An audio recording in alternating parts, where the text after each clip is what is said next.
बंटू सिंह को साइड कर दिया गया, कार्तिक सिंह को साइड कर दिया गया, तो अनंत सिंह को एक्सेप्ट कैसे किया जा सकता है? कायदे से सीट पर दावेदारी तो राजद की है। तेजस्वी यादव ने बहुत कुछ नुकसान अपना सहा है। उस सीट पर तैयारी कर रही है अनंत सिंह की पत्नी राजद से ही। तेजस्वी पर्दे के पीछे खेलें तो शायद नीतीश कुमार को कमजोर किया जा सकता है। ललन सिंह बार बार तेजस्वी यादव की बड़ाई क्यों कर रहे हैं? मुकेश सहनी भी टिकट दे सकते हैं अनंत सिंह की पत्नी को, भी तैयार है। नमस्कार, आप A to Z एक्सप्लेन देख रहे हैं, जिसमें हम लोग बात करते हैं राजनीति की, और राजनीति की बात होती है वर्तमान राजनीति की। अभी वर्तमान में अगर हम बात करें तो दो तीन चीजें सबसे ज्यादा सुर्खियों में है। वो ये है कि मंत्री सुधाकर सिंह का इस्तीफा, इसके साथ ही बिहार में उपचुनाव को लेकर के जो तारीखें हैं वो डिक्लेयर हो गई हैं। इस बीच मोकामा जो सीट है वो हॉट सीट माना जा रहा है उपचुनाव को लेकर के। आज हमारे साथ इस बातचीत में नमन मिश्रा हैं, जो कि सीनियर जर्नलिस्ट है। इनसे हम समझेंगे कि मोकामा को लेकर के जो अंदर खाने चल रही हैं सारी बातें वो क्या है, और ये जो सीट है वो किसके पाले में जाने की उम्मीद अभी तक लग रही है। देखिए, इसमें 3-4 एंगल्स हैं। जाएंगे किसके पाले में वो तो ऑब्वियसली अपना अपना हो सकता है, पार्टी का स्टैंड हो। मुझे जहां तक लगता है कि शायद जदयू इस सीट को अपने पाले में रखना चाहेगी। उसका कारण है कि ये जो लोकसभा सीट है वो ललन सिंह की है, और आप ये देख रहे हैं कि इस चुनाव में इस राजनीतिक उठापटक के बाद जो सरकार बनी है उसमें ललन सिंह सुपर सीएम के रोल में नजर आ रहे हैं आपको। ज्यादातर वक्त पर वही समझाते या सरकार को बैकअप करते नजर आ रहे हैं, स्टैंड लेते हुए या फिर डिफेंड करते हुए। तो ऐसी स्थिति में आप ये भी जानते हैं कि इसमें बड़ा महत्वपूर्ण रोल हो जाता है उनका। बहुत सारा उनके और राजद के बीच विवाद हुआ था, वो सब कुछ भूल कर अगर वो बैठे हैं और तेजस्वी को अपना नेता मान रहे हैं तो बदले में उन्हें कुछ चाहिए बिल्कुल। और वो सीट पुरानी उनकी रही है, और उस सीट पर उनकी और अनंत सिंह की अदावत बड़ी फेमस रही है। आपने देखा कैसे बंटू सिंह का पार्टी के प्रवक्ता के तौर पर छुट्टी भी किया गया। ये राजद ने तो किया नहीं होगा, कहीं से ये कहाँ से हुआ है आप ये भी समझ सकते हैं। अगर केवल उन्हीं का विकेट गिरता तो मैं मानता कि चलो ठीक होता है। कार्तिक सिंह किसके आदमी है? अनंत सिंह के, सब लोग जानते हैं। उनका भी इस्तीफा हुआ, और उसी समीकरण से, सवर्णों के समीकरण से सुधाकर सिंह का भी इस्तीफा हुआ। क्रोनोलॉजी यही कह रही है कि सवर्णों पर खास तौर पे लग रहा है कि नीतीश कुमार उस कोटे के सवर्णों से, तेजस्वी यादव कोटे के सवर्णों से थोड़ा उनका पट नहीं रहा है। अब इसके चलते नुकसान तो तेजस्वी यादव, या फिर एक चीज और ये भी कह सकते हैं कि नीतीश कुमार के कामकाज पे जो लोग सवाल उठा रहे हैं वो शायद नीतीश को पसंद नहीं आ रहे हो। वो तो पुराना उनका आदत रहा है। वो तो आरसीपी सिंह भी उठाया रहे हैं तो देखिए बाहर है। जो भी उठाएगा सवाल नीतीश कुमार पर, वो तो सच बात है कि उनको यस मैन पसंद है। जो नो कहता है या जो कहता है कि मैं भी, या जो कहता है कि ये भी, उसको कहते हैं कि तो फिर तुम बाहर जाओ, साइड का रास्ता देखो। देखिए, कायदे से सीट पर दावेदारी तो राजद की है, लेकिन जहां तक मुझे लगता है कि अब तक तेजस्वी यादव ने बहुत कुछ नुकसान अपना सहा है। स्टॉक मार्केट में इन्वेस्ट आप भी करते होंगे, आपको आइडिया होगा कि जब स्टॉक आपका घटने लगता है तो तुरंत नहीं बेचते हैं, इंतजार करते हैं। ठीक है, लॉस तो हो ही गया है, थोड़ा और रुक जाते हैं, देख लेते हैं। तो पहला लॉस तो तेजस्वी यादव ने जो मुख्यमंत्री की कुर्सी छोड़कर नीतीश को दे दी गठबंधन में, और उप मुख्यमंत्री के लिए सेटल कर गए, ये था। फिर आपने देखा कि प्रवक्ताओं की छुट्टी हुई, खासतौर पर बंटू सिंह की। फिर कार्तिक सिंह गए, फिर सुधाकर सिंह गए। उसके बाद आपने देखा कि यहाँ तक कि अपने प्रवक्ताओं को बोलने से मना कर दिया। इतना जब लॉस सह रहे हैं तो मतलब तेजस्वी यादव की नजर अब लॉस पर नहीं बल्कि किसी बड़े प्रॉफिट पर है। मुझे जहां तक लगता है, मेरी राजनीतिक जो समझ है वो ये कहती है कि तेजस्वी यादव मोकामा की एक सीट के लिए नीतीश और ललन सिंह को नाराज नहीं करेंगे। मुझे लगता है कि इस सीट पर जो जदयू चाहेगी वो वही होने देंगे वो। तो ये भी तो चीज है कि अनंत सिंह को या फिर उनके जो करीबी हैं वो ये चीज कह रहे हैं कि अरे छोड़िए ये सब फालतू की बातें, निश्चिंत रहिए कि ये सीट अनंत सिंह को ही जाएगी। अनंत सिंह मतलब खैर वो तो चुनाव नहीं लड़ सकते, उनकी पत्नी को जाएगी। और वो तो यहाँ तक कह रहे हैं कि अगर वो जीत करके आती हैं उनकी पत्नी, तो उन्हें मंत्रिमंडल में शामिल किया जाएगा। देखिए, ये हो सकता है। कैसे हो सकता है, इसकी भी संभावना है।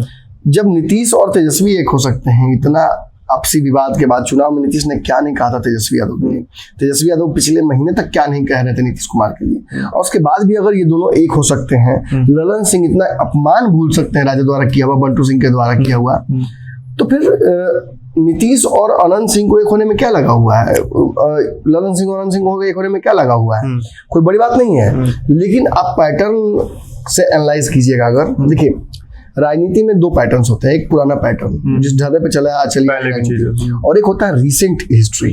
तो रीसेंट पैटर्न बड़ा इंपॉर्टेंट होता है राजनीति के लिए। अगर नीतीश कुमार हाल फिलहाल में कुछ ऐसा करते आ रहे हैं तो उस पैटर्न के आधार पर हम अगले जो घटना होने वाली है उसको जज कर सकते हैं। आप क्रोनोलॉजी देख रहे हैं कि लगातार तेजस्वी ही बैकफुट पर जा रहे हैं और निश्चित तौर पर अनंत सिंह के लोगों की छटाई हुई है, और केवल छटाई ही नहीं हुई है बल्कि उन्हें साइडलाइन तक किया गया है। तो आप मुझे बताइए कि जब बंटू सिंह को साइड कर दिया गया, कार्तिक सिंह को साइड कर दिया गया, तो अनंत सिंह को एक्सेप्ट कैसे किया जा सकता है? तो ये भी तो हो सकता है कि शायद तेजस्वी ये सोच रहे हो कि नीतीश कुमार अभी तक जो फैसले ले रहे हैं, चले भाई आप सब कीजिए, मेरी भी तो एक बात मान लीजिए कि हाँ भाई ये सीट पर अगर हम कह रहे हैं तो थोड़ा बहुत सेक्रीफाइस आप भी कर लीजिए, चलिए एक सीट हम दे दिए। क्या तेजस्वी यादव रिस्क लेंगे इसका? क्या तेजस्वी इस स्थिति में है कि इतना, वही मैं कह रहा हूँ कि स्टॉक मार्केट में नुकसान होने के बाद 400-500 रुपया अगर आपके स्टॉक का दाम घट गया तो क्या होगा? मतलब नीतीश फिर अलग ही हो जाएंगे ना, ये सरकार गिरेगी। मैं पूछ रहा हूँ क्या तेजस्वी ये चाहेंगे? अभी तो नहीं जाएंगे क्योंकि ऑलरेडी उनका नुकसान जा रहा है। वो चाहेंगे कि ठीक है आज नहीं तो कल बढ़ जाए मार्केट। उसी तरीके से नीतीश कुमार में इन्वेस्टमेंट जो अब तक तेजस्वी ने कर दिया है, पॉलिटिकल और मोरल या सोशल, जो भी इन्वेस्टमेंट उन्होंने किया, उस इन्वेस्टमेंट को वो अभी देखेंगे। क्योंकि नीतीश कुमार अगर दिल्ली की तरफ एक बार बढ़ जाते हैं, एक बार उनकी गाड़ी खोल देती है बिहार, तो फिर ये गद्दी तेजस्वी यादव की होगी। तेजस्वी यादव उसके बाद चाहे तो कार्तिक सिंह को मुख्यमंत्री बना दें, अगर वो चाहे सुधाकर सिंह को डिप्टी सीएम बना दें, अगर वो चाहे तो मोकामा से लोकसभा ला दें, वो उनके हाथ में होगा। लेकिन फिलहाल ये सब कुछ नीतीश कुमार के हाथ में है। अभी आपको नीतीश कुमार के हिसाब से चलना होगा। हाँ, ये जब मैं कह रहा हूँ तो ये मैं समझ रहा हूँ कि आपने जो दावा किया और जो बातें सही में आ रही हैं शंकर, कि उस सीट पर तैयारी कर रही हैं अनंत सिंह की पत्नी राजद से ही तैयारी कर रही हैं। मतलब हो सकता है कि नीतीश कुमार मान जाए, लेकिन अभी फिलहाल पैटर्न देख के ऐसा नहीं लग रहा है। लेकिन इसके पीछे तेजस्वी की मंशा क्या हो सकती है? देखिए, तेजस्वी यादव के विधायकों की संख्या बढ़ेगी तो नीतीश पर डिपेंडेंसी कम होगी। बिल्कुल।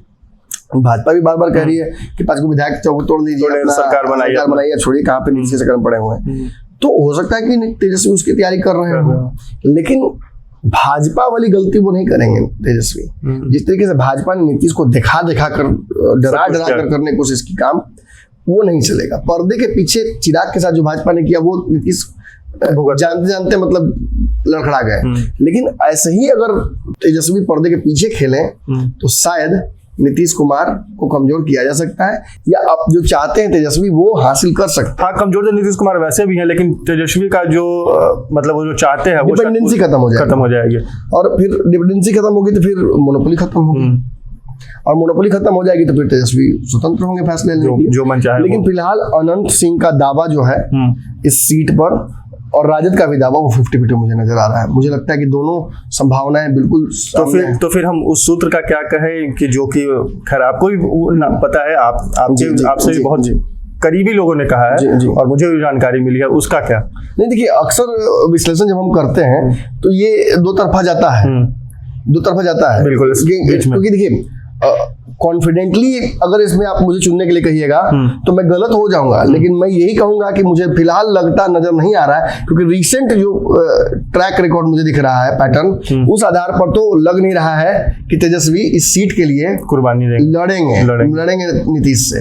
और अगर नहीं लड़ेंगे तो फिर आप समझ रहे हैं कि क्या होगा। तो नहीं, अगर नहीं लड़ेंगे तो इजिली भी तो मिल सकता है। अगर मान ले तेजस्वी ये कह दे कि चलिए भाई आपकी सारी बातों को हमने मान लिया था, आपने जिसको बोला इस्तीफा दिलवा दिया, जो किया, ये सीट दे दी। तो नीतीश जी क्या कहेंगे? ये सीट ललन जी का लोकसभा है, उनका क्षेत्र है, आप उन्हीं से एक बार बात कर लेते तो अच्छा रहता। फिर ललन सिंह के पास आप आइएगा तो फिर आप खुद सोचिए कि जिस ललन सिंह को, जो ललन सिंह तेजस्वी यादव को, आप सोचिए इस पैटर्न को भी पकड़ने की जरूरत है कि ललन सिंह बार बार तेजस्वी यादव की बड़ाई क्यों कर रहे हैं। दो ही कारण हो सकता है, या तो उनको लगता हो कि नीतीश कुमार अब छोड़ रहे हैं बिहार और मुझे तेजस्वी के ही साथ अंदर काम करना होगा, डिप्टी सीएम बन गया जो भी है, या उनको ये लग रहा है कि तेजस्वी के साथ अगर मैं अपने पाले में रखूंगा तो मैं बंटू सिंह को, अनंत सिंह को, इनको साइड कर सकता क्रश कर सकता हूँ। दोनों बातें हो सकती है, हर जगह दो बातें होती दो बातें हैं। लेकिन सच यही मुझे लग रहा है कि अगर ये होता भी है कि तेजस्वी इस सीट को ले लेते हैं और वहां दे देते हैं अनंत सिंह की पत्नी को लड़ने के लिए, तो निश्चित तौर पर दोनों पार्टियों के लिए और गठबंधन के लिए अच्छा होगा। लेकिन अगर ऐसा नहीं होता है, जैसा कि मुझे लगता है कि ज्यादा चांसेस हैं, उस स्थिति में तेजस्वी यादव इग्नोर करेंगे जिस चीज घटना को, मुझे जहाँ तक लगता है। और देखते हैं आगे, तो बहुत संभावनाएं हैं। मुझे तो ये भी पता है कि जदयू के कुछ लोगों को तैयारी करने की वहां से गो हेड मिल चुका है, ग्रीन सिग्नल, कि वो जाके अपना रिज्यूम बनाकर वहां के पूरे जातिगत समीकरणों को समझकर दावेदारी प्रस्तुत करे आके अनंत सिंह के सामने। सोचिए, जहाँ एक तरफ ये हो रहा है वहां दूसरी तरफ कैसे हो सकता है। तो चलिए, खैर इस वीडियो में हमने मोकामा सीट की बात की है कि मोकामा में जो उपचुनाव होने हैं उसमें किस पार्टी को टिकट मिलेगी। अनंत सिंह की अगर पत्नी चुनाव लड़ती हैं तो वो किसके तरफ से चुनाव लड़ेंगी। वहीं हमारे इस वीडियो में नमन मिश्रा ने बताया कि जैसा इनकी जानकारी है और जो इनके जो सूत्र ये बता रहे हैं कि जदयू के तरफ से भी वहां पर ये कहा गया है कि आप अपने जो जातीय समीकरण है या कैंडिडेट को जो वहां पर उतारने की बात चल रही है, उसे ये टास्क दिया गया है कि आप भी गोलबंद कीजिए और एक पोर्टफोलियो बना करके भेजिए कि किस आधार पर आपको। इतना ही नहीं है, मतलब आप अगर देखिएगा तो अनंत सिंह के लिए बाकी पार्टियां भी वहां खड़ी हैं। अच्छा। जो इस लड़ाई में बाहर से हैं, दोनों गठबंधनों में नहीं है, उनकी तरफ से भी चर्चा हो रही है। कभी चिराग पासवान की तरफ से चर्चा हुई थी, फिर चर्चा हुई थी कि मुकेश सहनी भी टिकट दे सकते हैं अनंत सिंह की पत्नी को, वो भी तैयार है। कुछ भी हो सकता है कि अंत तक जहां तक उस सीट की बात है, अनंत सिंह एक बड़े दावेदार है वहां। बिल्कुल, वो विनिंग है। यहाँ तक कि एक तो वाइल्ड चर्चा ये भी आ गई थी कि भाजपा भी टिकट दे सकती है, भाजपा भी दाव खेल सकती है, ठीक है अनंत सिंह को हम ही दे देते हैं इस बार, तो नीतीश कुमार के खिलाफ फिर बड़ा एक हथियार सामने उनको मिल जाएगा। बिल्कुल। लेकिन ये सब कुछ अभी चर्चाएं हैं। जो दावेदारी है अनंत सिंह की उस सीट पर, वो कमजोर नहीं हो सकती। राजद न दे लेकिन वहां कमजोर नहीं हो सकती है। वहां विनेबिलिटी उनकी 100% है। वो घटेगा तो चुनाव में ही नजर आएगा, अभी न घटता नजर नहीं आ रहा है। तो सब कुछ तेजस्वी को भी सोचना है और नीतीश कुमार को भी सोचना है कि तेजस्वी को कितना दबाव दिया जाए आखिर। तो खैर, इस वीडियो पर आपकी क्या राय है हमें कमेंट बॉक्स में लिख करके जरूर बताएं। इसके साथ ही राजनीति से जुड़े और भी इंफॉर्मेटिव वीडियोस को देखने के लिए हमारे चैनल को सब्सक्राइब करें। अगर ये वीडियो आप हमारे फेसबुक पेज पर देख रहे हैं तो पेज को लाइक करें और फॉलो करें।